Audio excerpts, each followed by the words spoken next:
Hello दोस्तों, आप सभी का स्वागत है आपके अपने परिवार द लॉजिकल साइंस में। मैं हूं आलोक सिंह आतिश और आज के इस वीडियो सेशन में हम लोग बात करने वाले हैं सैटेलाइट की। जी हां दोस्तों, उपग्रह की। आज के इस सेशन में हम लोग सैटेलाइट के कक्षीय वेग की बात करेंगे, रिवॉल्यूशन पीरियड ऑफ सैटेलाइट की बात करेंगे, Kepler's law of planetary motion की बात करेंगे, साथ ही साथ उपग्रह में भारहीनता किस तरह से होती है इस चीज़ को देखेंगे। तो आइए शुरू करते हैं अपने आज के इस सेशन की और देखते हैं एग्ज़ाम रेलेवेंट क्या कुछ सीख पाते हैं। दोस्तों, जब हम लोग उपग्रह की बात करते हैं, सैटेलाइट की बात करते हैं, तो सबसे पहला क्वेश्चन जो हमारे मन में आता है वो ये कि सर उपग्रह क्या होते हैं, सैटेलाइट क्या होते हैं। तो सैटेलाइट को समझने से पहले आप थोड़ा सा सोलर सिस्टम पे गौर करेंगे। आप क्या कहते हैं कि सर जो हम लोगों का सोलर सिस्टम है, जिसको हम लोग सौर मंडल बोलते हैं, क्या बोलते हैं सर? सौर मंडल बोलते हैं। तो इस सौर मंडल का प्रधान कौन है, यानी कि मुखिया कौन है? तो आप सभी कहते हैं कि सर सौर मंडल का प्रधान तो सूर्य है, सन है। और आपको मालूम होना चाहिए कि इस सन के चारों ओर कुछ ऑब्जेक्ट क्या करते रहते हैं सर? मूव करते रहते हैं। और जो ऑब्जेक्ट सन के चारों ओर मूव करता है उसको आप किस नाम से जानते हो सर? ग्रह के नाम से जानते हो, यानी कि प्लैनेट के नाम से जानते हो। किसके नाम से जानते हो सर? प्लैनेट के नाम से जानते हो। ध्यान में रखेंगे कि प्लैनेट के चारों ओर जो ऑब्जेक्ट मूव करता है, प्लैनेट के चारों ओर जो ऑब्जेक्ट मूव करता है उसको हम लोग क्या बोलते हैं सर? उसी को हम लोग उपग्रह बोलते हैं, यानी कि सैटेलाइट बोलते हैं। तो आप उपग्रह के बारे में क्या कह सकते हैं सर? कि ऐसा पिंड जो ग्रह के चारों ओर घूमते। तो उपग्रह के बारे में आप क्या कह सकते हैं सर? तो सिंपल वे में कह सकते हैं ऐसा पिंड जो ग्रह के चारों ओर परिक्रमा करता हो क्या कहलाता है? उपग्रह कहलाता है। तो आप यहाँ पे डेफिनेशन भी लिख सकते हैं, क्या? ऐसा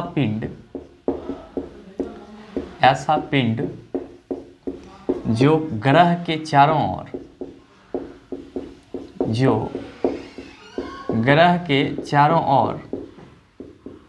परिक्रमा करता है। परिक्रमा मतलब घूमता है, चारों ओर परिक्रमा करता है, क्या कहलाता है सर? उपग्रह कहलाता है। क्या कहलाता है? उपग्रह कहलाता है। आप इस चीज़ को ध्यान में रखिएगा सर। अब आप समझ गए होंगे कि सर प्लैनेट जो होता है वो सन के चारों ओर मूव करता है और प्लैनेट के चारों ओर जो मूव करता है उसी को सैटेलाइट बोला जाता है। क्या बोला जाता है सर? सैटेलाइट बोला जाता है। जैसे आप सभी कहते हो कि हम लोग का जो पृथ्वी है वो क्या है सर? एक ग्रह है। पृथ्वी आपका एक प्लैनेट है।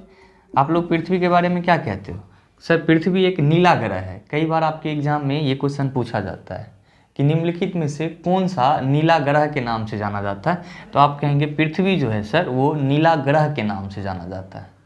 तो आप कहेंगे कि सर पृथ्वी के चारों ओर कौन घूमता है? तो मेरे मित्र आप सभी कहते हैं कि सर पृथ्वी के चारों ओर चंद्रमा घूमता है। पृथ्वी के चारों ओर कौन घूमता है सर? चंद्रमा घूमता है। मतलब क्या कि पृथ्वी का उपग्रह कौन है सर तब? तो आप कहेंगे सर पृथ्वी का उपग्रह चंद्रमा है। यहाँ पे एक छोटा सा बात आप याद रखिएगा कि पृथ्वी का एकमात्र प्राकृतिक उपग्रह है वो कौन सर? चंद्रमा। तो आपसे आपके एग्जाम में कभी कभी ये भी पूछा जाता है कि निम्नलिखित में से पृथ्वी का एकमात्र प्राकृतिक उपग्रह कौन सा है? तो आप कहेंगे मून, चंद्रमा। आपके मन में सवाल उठेगा कि सर जब आप यहाँ पे प्राकृतिक उपग्रह की बात कर रहे हैं तो क्या उपग्रह कृत्रिम भी होते हैं? ऑब्वियसली मेरे मित्र, आपका जो सैटेलाइट है,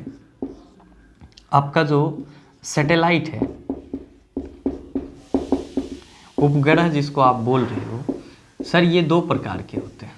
कितने प्रकार के होते हैं? दो प्रकार के होते हैं। पहला होता है नेचुरल सैटेलाइट, जैसे कि पृथ्वी का नेचुरल सैटेलाइट कौन है? मून है। और दूसरा होता है आपका आर्टिफिशियल सैटेलाइट। दूसरा क्या होता है सर? आर्टिफिशियल सैटेलाइट, जिसको हम लोग क्या बोलते हैं सर? इसको हम लोग हिंदी में कृत्रिम उपग्रह बोलते हैं। और जो आपके आर्टिफिशियल सैटेलाइट होते हैं, कृत्रिम उपग्रह होते हैं, ये मानव निर्मित होते हैं, यानी कि मानव के द्वारा बनाया गया होता है। ये क्या होता है सर? मानव के द्वारा बनाया गया होता है। जैसे बहुत सारे आपके पास आर्टिफिशियल सैटेलाइट है, एज यू मीन आपका आर्यभट्ट है, स्पुतनिक है, या फिर रोहिणी है। ये सब के सब क्या है सर? आर्टिफिशियल सैटेलाइट है। ये सब के सब क्या है सर? आर्टिफिशियल सैटेलाइट है। आप कहेंगे कि चलो सर हमने सैटेलाइट को भी समझ लिया, सैटेलाइट के क्या प्रकार होते हैं इस चीज़ को भी समझ लिया, तो हमको सबसे पहले इस टॉपिक के अंतर्गत पढ़ना क्या होता है।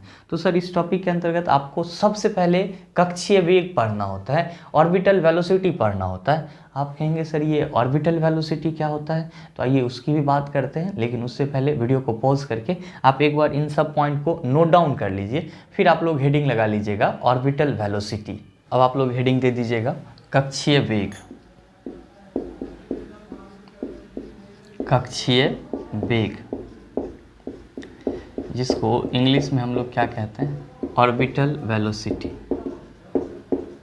अच्छा, किसके ऑर्बिटल वेलोसिटी की बात कर रहे हैं सर, तो उपग्रह के ऑर्बिटल वेलोसिटी की बात कर रहे हैं।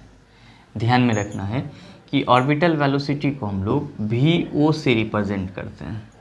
किससे सूचित करते हैं सर, VO से, जहाँ पे O4 क्या लेते हैं, ऑर्बिटल, और V4 क्या लेते हैं सर, वेलोसिटी। तो आप इस चीज़ को ध्यान में रखेंगे कि कक्षीय वेग को VO से रिप्रेजेंट किया जाता है।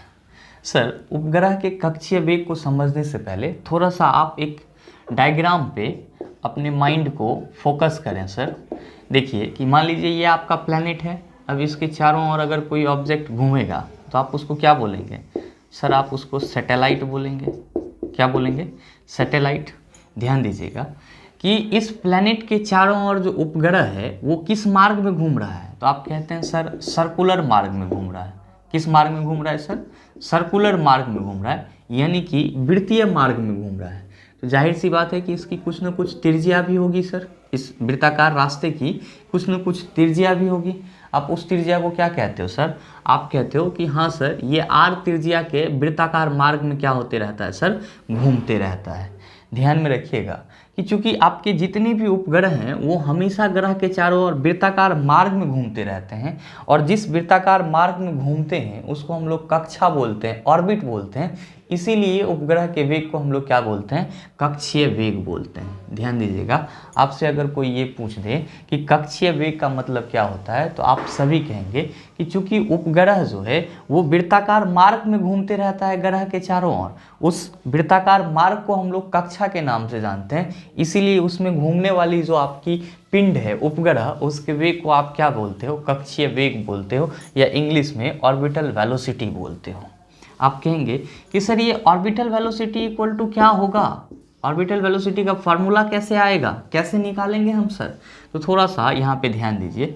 आप मान लीजिए कि आपके प्लैनेट के चारों ओर जो सैटेलाइट घूम रहा है, उस सैटेलाइट का द्रव्यमान कितना है सर, m है। कितना द्रव्यमान है सर, m। और जिस वृत्ताकार मार्ग पर ये घूम रहा है उसकी त्रिज्या कितनी है सर, r है। त्रिज्या कितनी है, r है। और ये जिस वेग से घूम रहा है वो वेग क्या है सर इसका, तो वो वेग इसका VO है, यानी कि ऑर्बिटल वेलोसिटी है। और आपको यही वेग पता करना है कि कोई भी उपग्रह जब अपने कक्षा में चक्कर लगाते रहती है तब उसका ऑर्बिटल वेलोसिटी क्या होता है, आपको यही चीज़ पता करना है। तो थोड़ा सा आप यहाँ पे लिखिएगा कि माना कि m द्रव्यमान का कोई उपग्रह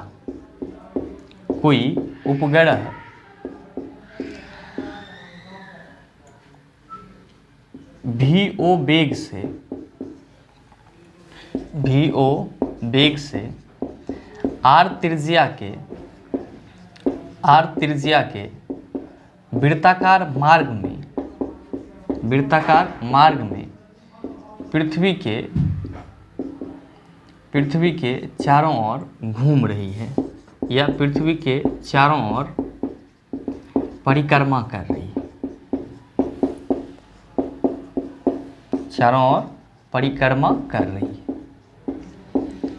आप लिखेंगे सर अपने कॉपी में इस चीज़ को, क्या कि माना कि m द्रव्यमान का कोई उपग्रह है जिसका द्रव्यमान कितना है, m है, और वह अपने कक्षीय वेग VO वेग से क्या हो रहा है कि R त्रिज्या वाले वृत्ताकार मार्ग में पृथ्वी के चारों ओर क्या कर रहा है सर, परिक्रमा कर रहा है। तो इसका कक्षीय वेग क्या होगा, आप ये कह सकते हैं कि इसका वेग क्या होगा, ये किस वेग से पृथ्वी के चारों ओर परिक्रमा करते रहेगा। तो मेरे मित्र आप सबों को मालूम है कि जब हम लोग सर्कुलर मोशन की बात करते हैं, यानी कि वृत्तीय गति की बात करते हैं हम लोग, किसकी बात करते हैं सर? वृत्तीय गति की बात करते हैं। तो हम लोग क्या कहते हैं कि वृत्तीय गति में कोई भी वस्तु जो वृत्त के चारों ओर घूम रही होती है या सर्कुलर पाथ में चल रही होती है, तो वो अपनी गति को संतुलित करने के लिए हमेशा वृत्त के केंद्र की ओर एक बल लगाता है। कोई भी वस्तु जब वृत्तीय गति में होती है तो अपनी गति को संतुलित करने के लिए हमेशा वृत्त के केंद्र की ओर एक बल लगाता है, जिसको हम लोग क्या बोलते हैं सर? अभिकेंद्रीय बल बोलते हैं, सेंट्रीपिटल फोर्स बोलते हैं। आप सभी इस चीज़ को जानते हैं। देखिए यहाँ पे जो ये सैटेलाइट है ये प्लैनेट के चारों ओर वृत्ताकार मार्ग में घूम रहा है। इसका मतलब ये हुआ कि ये सैटेलाइट भी अपने गति को संतुलित रखने के लिए या इस कक्षा में लगातार घूमने के लिए इस ऑर्बिटल में क्या कर रहा होगा? केंद्र की ओर एक बल लगा रहा होगा। तो केंद्र की ओर बल लगा रहा है तो उसको हम लोग क्या कहते हैं सर? अभिकेंद्रीय बल कहते हैं। आपको यहाँ पे बस छोटा सा पॉइंट ध्यान में रखना है, क्या कि चूंकि उपग्रह का, सैटेलाइट का, उपग्रह का अभिकेंद्रीय बल यानी कि सेंट्रीपिटल फोर्स, उपग्रह का अभिकेंद्रीय बल किसके बराबर होता है सर? तो पृथ्वी के गुरुत्वाकर्षण बल के बराबर होता है। पृथ्वी के गुरुत्वाकर्षण बल के बराबर होता है। सर ये बहुत ही इम्पोर्टेंट पॉइंट है, इसको आप ध्यान में रखिएगा सर। आप क्या कहते हो कि सर उपग्रह का जो अभिकेंद्रीय बल होता है वो किसके बराबर होता है? पृथ्वी के गुरुत्वाकर्षण बल के बराबर होता है। अच्छा, आप अभिकेंद्रीय बल के लिए फार्मूला क्या लिखते हो सर? सेंट्रीपिटल फोर्स के लिए फार्मूला क्या लिखते हो? तो आप कहते हो सर mv²/r लिखते हैं, जहां m क्या है सर? वस्तु का द्रव्यमान है, और v क्या है सर? वस्तु का वेग, और r क्या है सर? तो ये वृत्त की त्रिज्या है, या जिस रास्ता या जिस वृत्ताकार मार्ग में घूम रहा है वस्तु उसकी त्रिज्या है r। तो आप कह रहे हैं कि यहाँ पे सर आपने तो उपग्रह का द्रव्यमान भी m माने हुआ है और त्रिज्या r है और वेग यहाँ पे v0 है। तब इसका मतलब ये हुआ कि हम ये लिख सकते हैं सर क्या कि mv0²/r ये उपग्रह का अभिकेंद्रीय बल हो जाएगा। ऑब्वियसली हो जाएगा सर। क्यों? क्योंकि यहाँ पे जो m लिखा हुआ है ये क्या है सर? उपग्रह का द्रव्यमान है। मैंने आपको पहले ही बोल दिया था कि कुछ देर के लिए आप मान लीजिए कि आपके उपग्रह का द्रव्यमान क्या है? m है, और इसका जो वेग है वो क्या है? v0 है, और ये r त्रिज्या वाले वृत्ताकार मार्ग में क्या कर रही है? पृथ्वी के चारों ओर चक्कर लगा रही है। तो इस स्थिति में इस उपग्रह का अभिकेंद्रीय बल कितना होगा? तो mv0²/r। मैंने क्या बताया कि उपग्रह का अभिकेंद्रीय बल पृथ्वी के गुरुत्वाकर्षण बल के क्या होता है? बराबर होता है।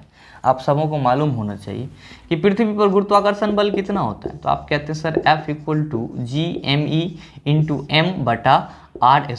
ध्यान रखिएगा, इस me को हम लोग मास ऑफ अर्थ कहते हैं, और ये जो आपका m है ये मास ऑफ ऑब्जेक्ट कहलाता है। ये जो g है सर ये पृथ्वी का गुरुत्वाकर्षण स्थिरांक बोलते हैं इसको।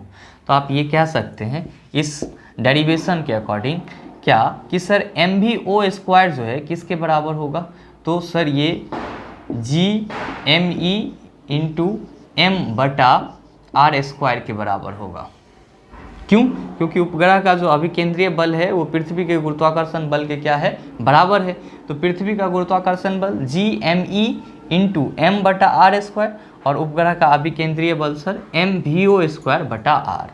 देखिए आपको यहाँ पे कुछ कैंसिल होने वाला लग रहा है। आप कहेंगे सर ये छोटा वाला m और ये छोटा वाला m काट दे तो कैसा रहेगा? बिल्कुल ही आराम रहेगा सर। तो आप इसको काट ही दीजिए, छोटा वाले m और इधर वाले छोटे वाले m को आपने कैंसिल कर दिया। इस r से ये स्क्वायर आपका हट जाएगा। अब आप क्या लिख सकते हैं सर? आप लिख सकते हैं कि सर अब तो ये हो जाएगा v0²/gme/r, क्योंकि आपको क्या निकालना है सर? v0 निकालना है, कक्षीय वेग निकालना है। तो मेरे मित्र ध्यान देंगे, v0 क्या हो जाएगा? आप कहेंगे सर इधर ये स्क्वायर में है, इस स्क्वायर को यहाँ से हटाएंगे तो ये रूट अंडर में आ जाएगा। जी सर, तो आप लिख सकते हो v0 √gme/ क्या सर? r। यही आपके उपग्रह के कक्षीय वेग को निकालने का क्या होता है सर? फॉर्मूला होता है। क्या? देखिए यहाँ से आप ये वाला लाइन मिटा लीजिए, नहीं तो आप कंफ्यूज करेंगे। हाँ, अब देखिए ये आपका सही हो गया। क्या कि उपग्रह के कक्षीय वेग का फॉर्मूला क्या होता है? तो √gme/r। क्या होता है सर? gme/r। किस में सर? रूट में।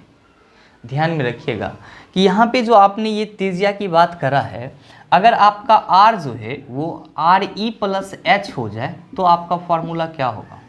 जो आपने यहाँ पे त्रिज्या की बात करा है, अगर मैं आपको बोलूँ कि सर ये जो आर है वो आर ई प्लस एच है तो ये क्या होगा, तो ध्यान दीजिए आर ई लगा हुआ है तो ये रेडियस ऑफ अर्थ है, यानी कि पृथ्वी की त्रिज्या है, और ये जो एच है सर ये पृथ्वी तल से उपग्रह की ऊंचाई है। तो आप इस चीज़ को ध्यान में रख लीजिएगा कि आर ई जो है ये क्या है, रेडियस ऑफ अर्थ है, R E radius of earth है, और एच जो है वो पृथ्वी तल से उपग्रह की ऊंचाई है, पृथ्वी तल से उपग्रह की ऊंचाई है। तब आप में से बहुत सारे मित्र कहेंगे सर तब तो हम और आसान भाषा में उपग्रह के कक्षीय वेग को रिप्रेजेंट कर सकते हैं। सर बिल्कुल, इस आर के जगह हम लोग आर ई प्लस एच का वैल्यू रख देते हैं। तो आप कहेंगे कि सर फिर हमारे कक्षीय वेग के लिए एक और नया फॉर्मूला आ जाएगा, वो क्या, तो सर जी एम ई अब बटा आर ई प्लस एच क्या आ जाएगा सर, आपके उपग्रह के लिए एक नया फार्मूला, उपग्रह के कक्षीय वेग के लिए सर नया formula root under G M E बटा आर ई प्लस एच। ध्यान दीजिएगा, आप लोग पढ़ते हैं सर क्या कि पृथ्वी का जो गुरुत्वीय त्वरण g होता है उसको आप किस फार्मूला के सहायता से निकालते हैं, तो आप सभी कहते हैं sir g equal to G M E बटा हम लोग आर ई स्क्वायर पढ़ते हैं। तो मेरे मित्र आप जो फार्मूला पढ़ते हो पृथ्वी पर किसी वस्तु का गुरुत्वीय त्वरण निकालने के लिए तो क्या पढ़ते हो, जी एम ई बटा आर ई स्क्वायर, यही ना फार्मूला पढ़ते हो आप। अब देखो यहाँ से आप क्या करो कि इसको क्रॉस मल्टीप्लिकेशन कर लो, तो आप कहेंगे कि सर ये हो जाएगा G R E square equal to G M E हो जाएगा, G R E square equal to G M E हो जाएगा। आप देखिए यहाँ पे भी जी एम ई है और यहाँ पे भी जी एम ई है। क्या ये जो जी एम ई है इसको हम लोग इस जी आर ई स्क्वायर से रिप्लेस कर सकते हैं? आप कहेंगे सर बिल्कुल कर सकते हैं, क्योंकि दोनों ही क्या है सर, बराबर हैं।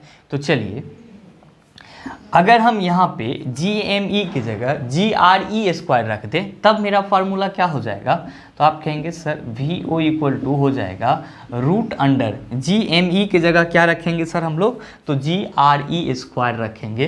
तो यहाँ पे रखते हैं जी आर ई स्क्वायर, अब बटा क्या हो जाएगा sir, are E plus H हो जाएगा, आर ई प्लस एच।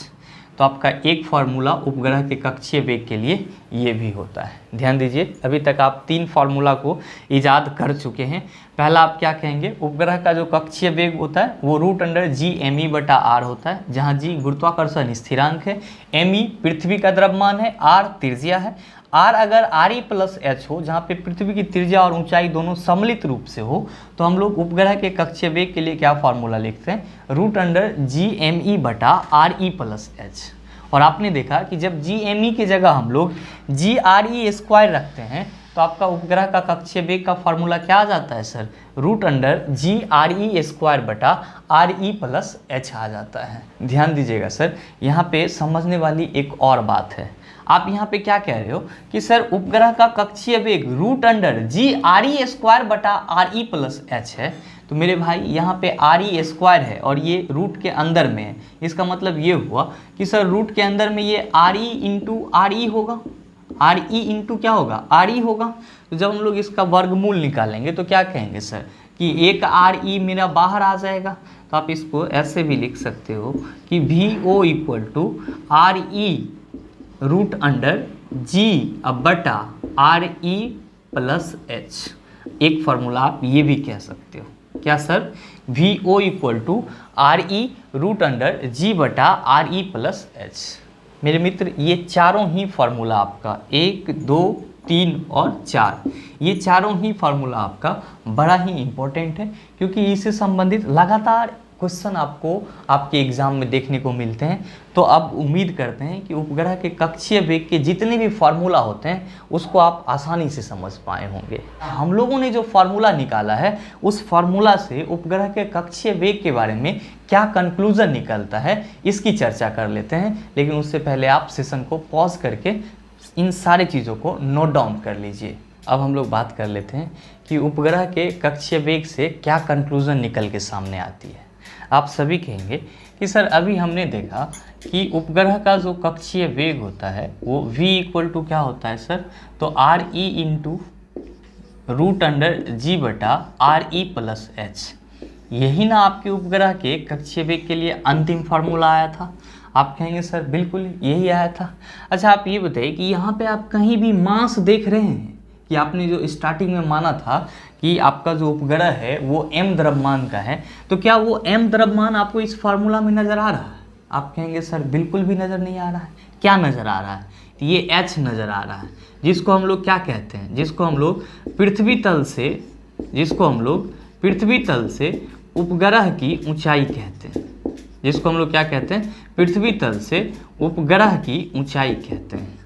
तो मेरे मित्र इससे क्या कंक्लूजन निकल के आता है, इससे ये कंक्लूजन निकल के आता है कि जो ऑर्बिटल वेलोसिटी होता है, कक्षीय वेग होता है सर, ये वस्तु के द्रव्यमान पे, वस्तु नहीं, उपग्रह के द्रव्यमान पर निर्भर नहीं करता है।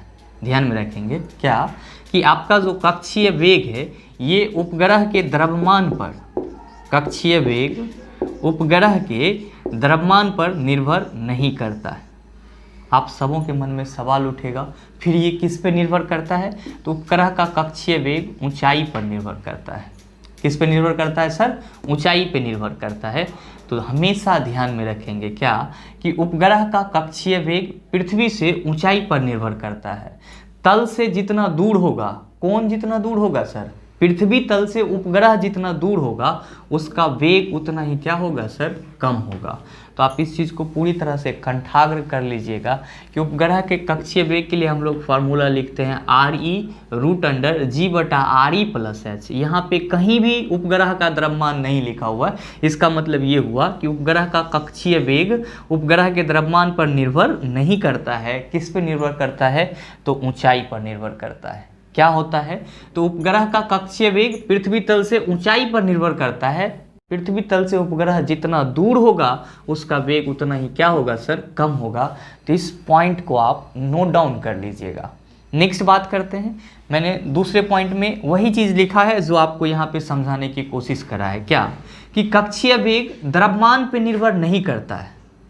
कक्षीय वेग जो है वो उपग्रह के मास पर निर्भर नहीं करता है। इसका मतलब ये हुआ सर कि एक ही त्रिज्या की कक्षा में अगर भिन्न भिन्न द्रव्यमान के उपग्रह उपस्थित हो तो उन भिन्न भिन्न द्रव्यमान वाले उपग्रह का जो वेग होगा वो क्या होगा? समान होगा। और मैंने इस पॉइंट को यहाँ पे लिख दिया है सर, क्या कि कक्षीय वेग द्रव्यमान पर निर्भर नहीं करता है, इसलिए एक ही त्रिज्या की कक्षा में भिन्न भिन्न द्रव्यमान के उपग्रह का वेग क्या होगा सर? समान होगा। आप इस चीज़ को हमेशा अपने माइंड में सेट करके रखिएगा। क्या कि जो आपका उपग्रह है, सैटेलाइट है, ये जब प्लैनेट के चारों ओर मूव करता है तो इसकी जो ऑर्बिटल वेलोसिटी होती है, कक्षीय वेग होती है, that's are not depend on mass. ये मास पे डिपेंड नहीं करता है।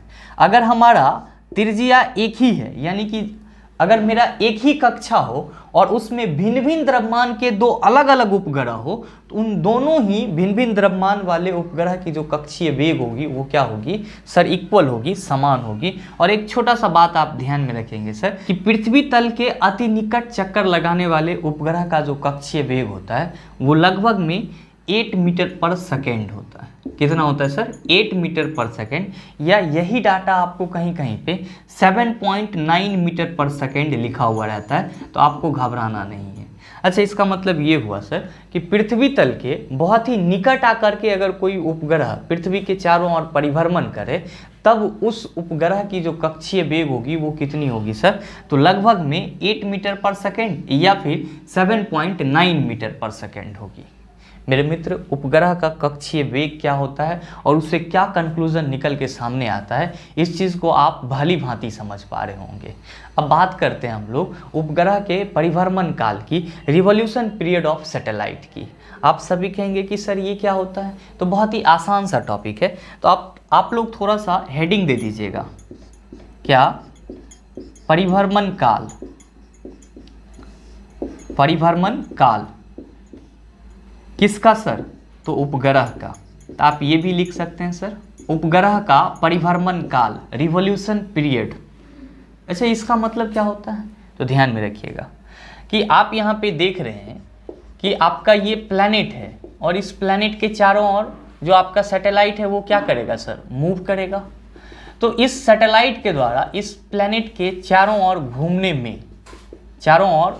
में जितना समय लगता है ना सर, उसी को हम लोग क्या कहते हैं, परिभ्रमण काल कहते हैं। क्या कहते हैं सर, रिवॉल्यूशन पीरियड कहते हैं। तो आप इस चीज़ को हमेशा ध्यान में रखेंगे कि किसी भी उपग्रह के द्वारा अपनी कक्षा में एक चक्कर लगाने में उपग्रह को जितना समय लगता है वो उसकी क्या कहलाती है, परिभ्रमण काल कहलाती है, रिवॉल्यूशन पीरियड ऑफ सैटेलाइट कहलाती है। अगर आप लिख रहे हैं तो लिख लेंगे इस बात को, क्या कि किसी उपग्रह के द्वारा उसके कक्षा को एक पूरा चक्कर लगाने में जितना समय लगता है, किसी उपग्रह के द्वारा अपने कक्षा में एक चक्कर लगाने में जितना समय लगता है उसी को क्या कहते हैं, परिभ्रमण काल कहते हैं। या इसी को अंग्रेजी में थोड़ा सा हम लोग ऐंठ करके क्या लिखते हैं, रिवॉल्यूशनरी पीरियड ऑफ सैटेलाइट लिखते हैं। रिवॉल्यूशनरी पीरियड ऑफ सैटेलाइट लिखते हैं। मेरे मित्र, आप सभी इसको बड़े ही आसान भाषा में समझेंगे, थोड़ा भी आप हड़बड़ाइएगा नहीं कि ये कोई आपका नया वर्ड आ गया है।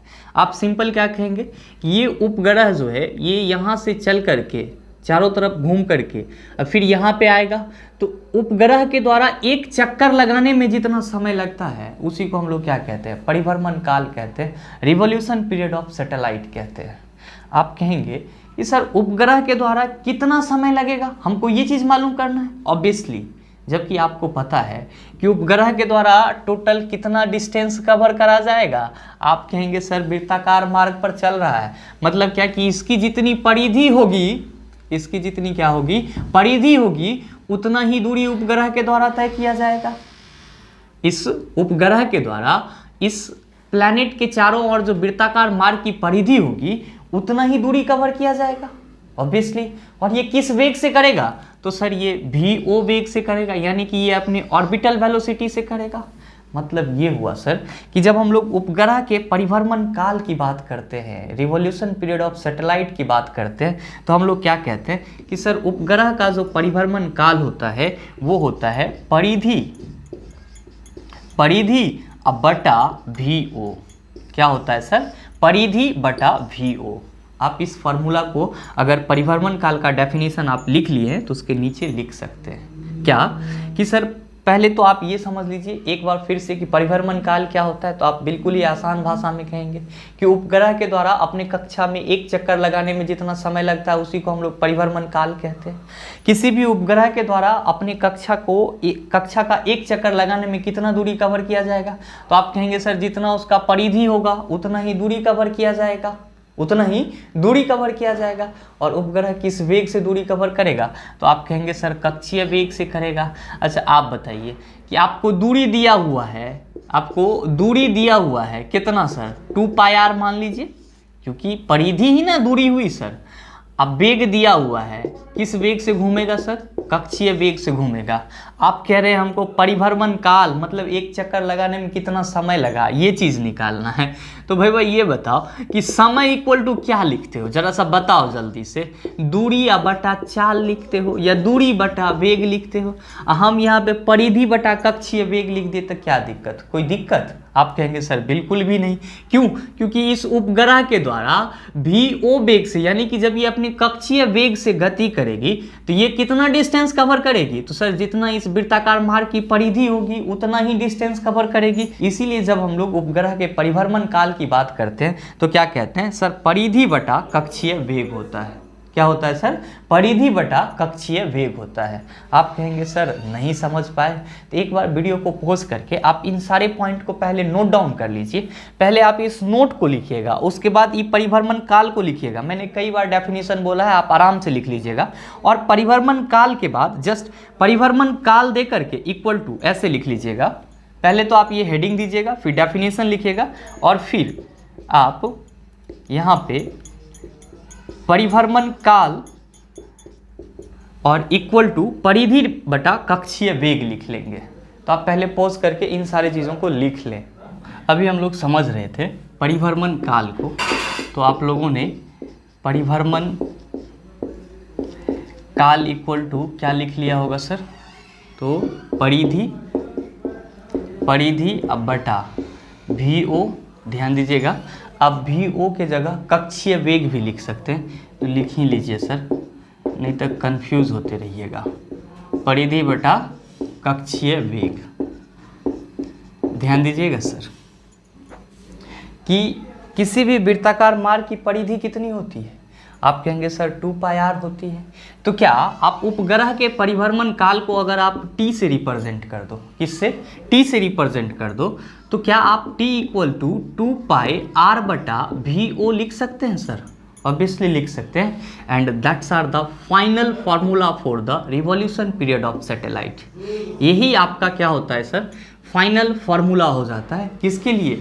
तो उपग्रह के परिभ्रमण काल के लिए। परिभ्रमण काल क्या होता है? तो उपग्रह के द्वारा एक चक्कर लगाने में जितना समय लगता है उसी को हम लोग क्या कहते हैं, परिभ्रमण काल कहते हैं, रिवॉल्यूशन पीरियड ऑफ सैटेलाइट कहते हैं।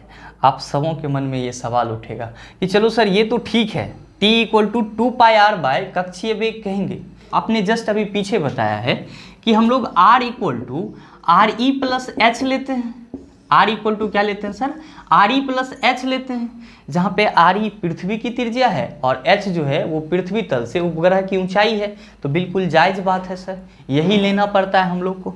तो क्या हम t = 2πr के जगह RE + h बटा VO लिख सकते हैं? आप कहेंगे सर बिल्कुल लिख सकते हैं।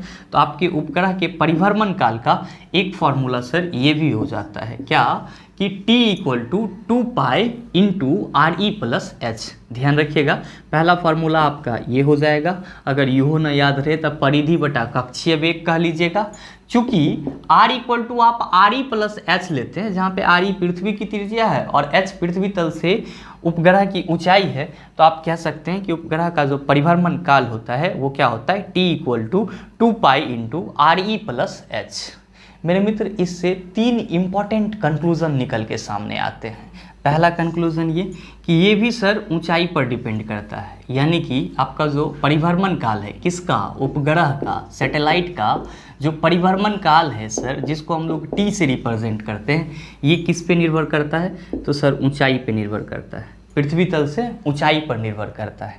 आप क्या कहेंगे कि सर उपग्रह जितना दूर होगा पृथ्वी तल से उसका परिभ्रमण काल क्या होगा, उतना ज़्यादा होगा। तो आप इस रिलेशन को हमेशा याद रखेंगे कि उपग्रह पृथ्वी तल से जितना ज़्यादा दूर होगा उसका परिभ्रमण काल उतना ही क्या होगा, ज़्यादा होगा। और ये भी आपको ध्यान में रखना है, मैंने पॉइंट 2 में यहाँ पे लिख दिया है कि उपग्रह का परिभ्रमण काल द्रव्यमान पर निर्भर नहीं करता है, मास पर निर्भर नहीं करता है। ठीक उसी तरह ये भी ऊंचाई पर ही निर्भर करता है, जिस तरह की उपग्रह का कक्षीय वेग ऊंचाई पर निर्भर करता है। क्योंकि आपने देखा था कि उपग्रह का कक्षीय वेग भी उपग्रह के द्रव्यमान पर निर्भर नहीं करता है, वो भी पृथ्वी तल से ऊंचाई पर ही निर्भर करता है। तो ठीक उसी तरह रिवोल्यूशन पीरियड भी उपग्रह का द्रव्यमान पर निर्भर नहीं करता है, ऊंचाई पर ही निर्भर करता है। और पृथ्वी तल से उपग्रह जितना ज़्यादा ऊंचा होगा उसकी परिभ्रमण काल उतनी ही क्या होगी सर, ज़्यादा होगी।